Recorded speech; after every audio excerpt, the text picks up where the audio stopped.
warahmatullahi wabarakatuh. Halo, saya Sri Wulandari dari Fakultas Ilmu Pendidikan Ekonomi kelas malam. Di sini, saya ingin menjelaskan materi tentang latar belakang ilmu pengetahuan sosial dengan dosen pengampu Bapak Dahlan Hasim MPD. Materi yang pertama yaitu pendidikan dasar dan menengah serta mendefinisikan ilmu pengetahuan sosial. Pendidikan IPS adalah penyederhanaan atau adaptasi dari disiplin ilmu-ilmu dan humaniora.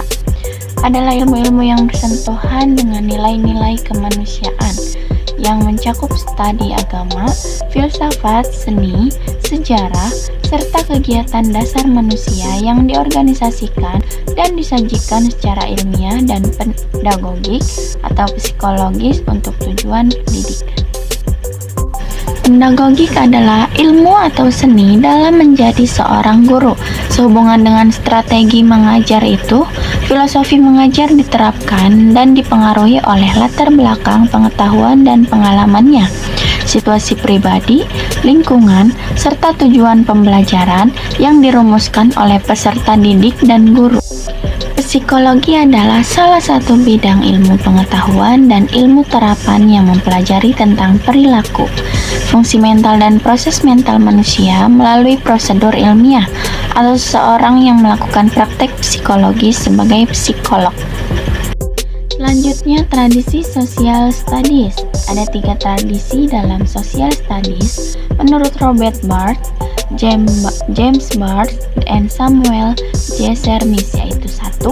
IPS sebagai transmisi kewarganegaraan atau Social Studies Taught as Citizenship Transmission.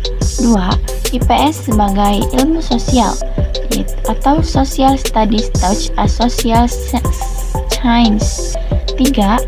IPS sebagai penelitian mendalam atau Social Studies Taught as Reflective Inquiry. Selanjutnya ada 4 kategori strategi pembelajaran IPS sebagai strategi pembelajaran yang menunjang kreativitas guru. Di antaranya adalah 1. Strategi sinektik, 2. Strategi sosiodrama, 3. Strategi studi ekskursi perjalanan, dan yang terakhir yaitu strategi inquiry sosial. 1. Strategi sinektik yaitu berasal dari W.J.J. Gordon yang merupakan strategi atau teknik berpikir kreatif menggunakan analofora atau kiasan untuk membantu pemikir menganalisis masalah dan mengembangkannya dari berbagai studi. 2. Ada strategi sosiodrama, merupakan usaha pembelajaran untuk memainkan kembali suatu insiden historis ataupun peristiwa-peristiwa sejarah. Dalam sosiodrama terdapat komponen-komponen kegiatan, yaitu 1. Menentukan tujuan pembelajaran, 2. Menentukan topik, 3. Menentukan atau memilih peran, 4. Pemeranan adegan, dan yang terakhir ada diskusi atau evaluasi pemeranan. 3. Strategi studi ekskursi perjalanan. Studi wisata adalah suatu prosedur pembelajaran yang memberikan pengamatan langsung tentang fenomena kumpulan dana di tempat sebenarnya. Terakhir, strategi inquiry sosial pada hakikatnya sebagai suatu strategi pengembangan kemampuan siswa untuk melakukan penyelidikan dan merefleksikan sifat kehidupan sosial, terutama sebagai latihan hidup langsung, latihan di masyarakat.